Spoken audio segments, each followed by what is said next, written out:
Okay, there's basically three quick sections to this talk that I'll present. The first one, just a project that we started here a couple of months ago, an incidence project, and I'll tell you a little bit more about that. Secondly, an update on the regional projects, and then thirdly, just a description of some of the effort that's taking place among a bunch of people on different, what we call working groups. So this incidence project came out of a request at the AASV task force when there is no data on how good or bad PRRS is in a particular year. And so there's, you just commonly hear, well, PRRS is really bad this year, or PRRS isn't bad this year. So we started an effort to try and get some data on that.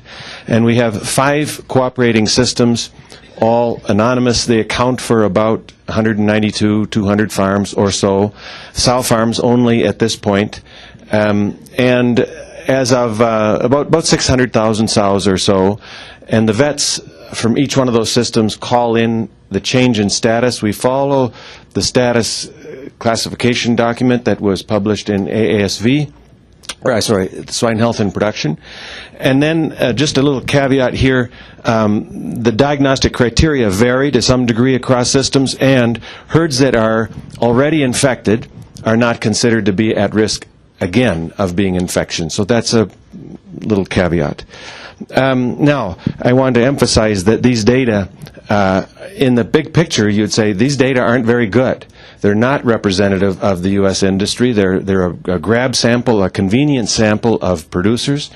The monitoring does vary across these 5 systems, and so in some cases, I might be showing some data that's a best guess.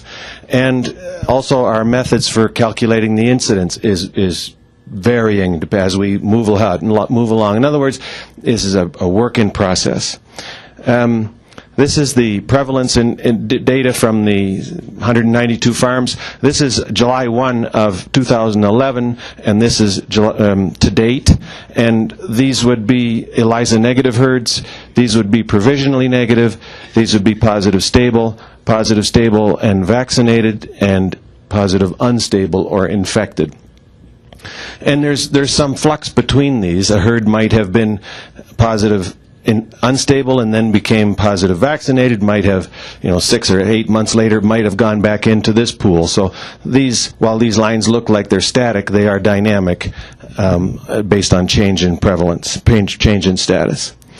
This data is just the incidence, and this is the cumulative incidence of herds at risk. So out of that 192 farms or so, you have, these would largely be considered not at risk. So maybe 80% or so of the 192 farms, so whatever that comes out to, would be at risk and have been infected thus far.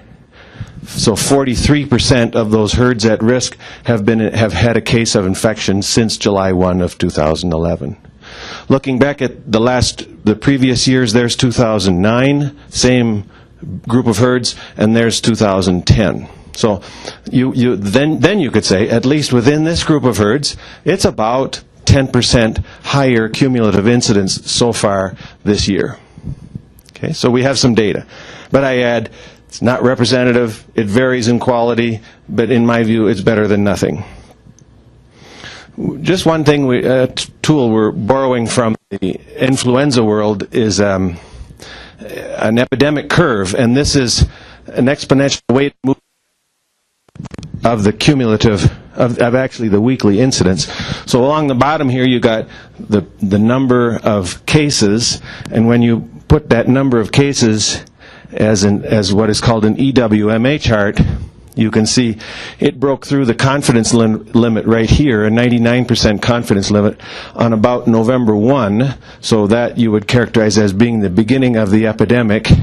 And then you can see here that it's kind of a wave pattern, but then the last maybe 5-6 weeks it's been dying out, and I'm guessing that this week will drop back down below that confidence interval, suggesting that the epidemic has ended.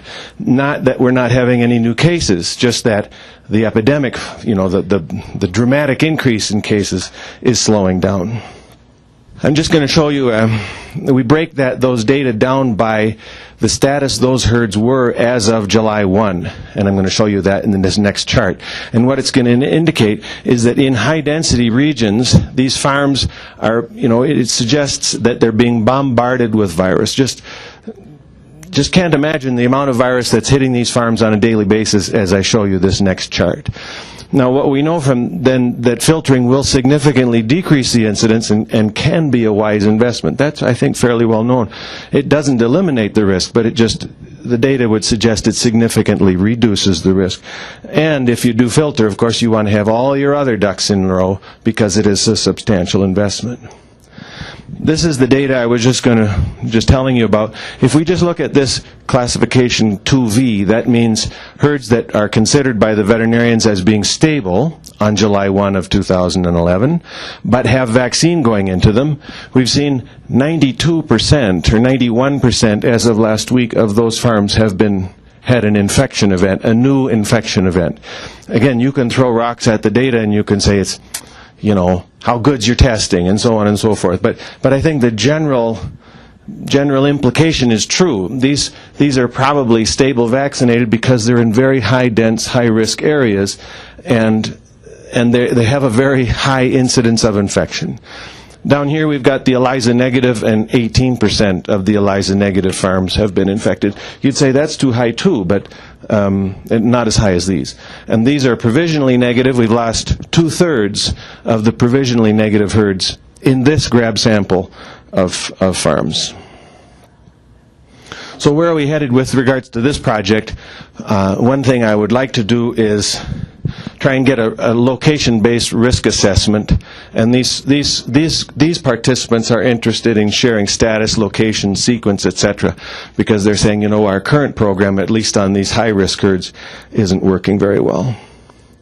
So if we look at in 2000, this is the aggregate across the 5 systems, the incidence.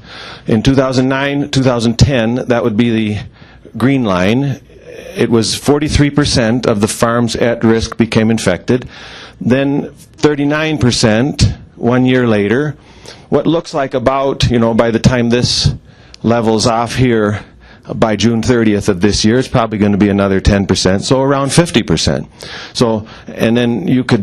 So then I just throw these numbers on saying, well, I wonder where it's going to go, and I would suggest I wouldn't be surprised if next fall, next winter, we drop back to what seems to be the norm, at least the recent norm, and then I'm encouraged that we're going to make progress, and that 1 year later we will be down somewhere in this 25% range, and I'm sorry, 4 or 5 years later, and another 4 or 5 years later, I'm optimistic that we'll be down in the 10%. In other words, really making dramatic progress. And we could argue, what that's based on, but I think we'll do that. The next brief summary is on the regional projects. This is a map courtesy of Enrique Mondaca, which just shows where the current regional projects are in the U.S. who are willing to share that they have a regional project. And I'll show you a little bit of data from this project here, which is the one I'm most familiar with, which is the North 212 project. These ones with the red circles receive some partial funding from the USDA PRRS CAP project. The rest of them don't receive any funding, but may or may not share their data. For example, Tom Gillespie here in eastern Indiana shares their data, regardless of the fact that they don't get any USDA funding, so we appreciate that. Just in the North 212 project, this is our historical funding that we've had over the years, and I do disclose that I'm involved in 2 sow farms in that region. So this is Stevens County in western Minnesota. This is where it started in 2004. And 2004 on the left, red is thought to be positive, green is thought to be negative, blue is unknown. And that was the best guess based on some testing or opinion of the veterinarians at the time. And here we are, 2011, let's say around about December 1 of 2011, and you see, maybe not, but there are some non-participants. That's what these farms would be, the blue farms, and the rest were thought to be negative. And so it says here, we reduced the infection from 31, roughly, to known infections at that time in 2011. Now, I do want to show you the most recent data where we've got some activity again. And I want to make the point that this being a producer, voluntary producer-led, there's a nice project that the Kansas State economists did to look at the benefit, the economic benefit to all in the region, whether they participate or not. In other words, if your farm cleans up PRRS, I stand to benefit as your neighbor, because my risk just went down. So there is an economic benefit to all in a region, whether they all participate or not. And this is the nature of this cooperative or voluntary program, where for the non-participants, you have to just be patient, be persistent, accept that they're not participating, and just kind of urge them along. But these are the data now from current. We had a break take place right here. This is a 3,000 sow farm that broke unexpectedly. And this farm was also positive, and then you see the downstream flow from this 3,000 sow farm. And we're quite concerned, because if you get over to this area of the county, there's another 3,000 sows somewhere down in here that feeds a lot of these sites. So I think it goes to 16 sites or so downstream. So, and right now there's a 10,000 pig nursery from here that's over here that's about a mile from the 3,000 sow farm. So we're very nervous that this whole county could blow up, in a sense, and we don't know the origin, but you have to wonder about non-participants. This particular farm, it was a multiplier, had very high biosecurity. So, do you have any filtered farms? No, there's no filtered farms in this region. The average density is 30 sows per square mile, about 120, if I remember correctly, finishing pigs per square mile in this county. So it's, you'd think of it as a medium density county. So with the success that was being had, there was an expansion to the 6 counties that touched Stevens, and then that was relatively low density, so then there was a request to take the whole northern half of the state. The historical perspective being here, this was a split state back in the pseudo-rabies era, and so that then, just from, I suppose, convenience, became the regional project. There's, I think, over 800 sites now, 700 when this slide was made. And this is, there's kind of clusters. This is the Stevens County cluster. This is a cluster where Nate Winkleman works. There's a lot of multiplication in here. These are our 2 clusters that are going to be really challenging because they're relatively high density, a lot of non-participants, a lot of positive farms, and we don't know yet how we're going to make out there. All of this data is shared at the PRRS CAP website, so you can go to PRRS.org, and all of the data are there. You can see these are just the different PRRS CAP projects. You can click on any one of them, and then there's a variety of charts and tables that each participant submits, and you can look at all of those data. Lastly, we've had as you can imagine, as this project progresses, there's a variety of challenges that come up. And so we've had various people volunteer to lead these challenges. And so now we have, we call these working groups, where each working group has got a particular challenge. In addition to those, I'll just list those for you. In addition, there's been some concern about the classic sort of herd cleanup plan of load, close, and homogenize, which is very effective historically, still effective today, but there's a failure of some programs that's a concern.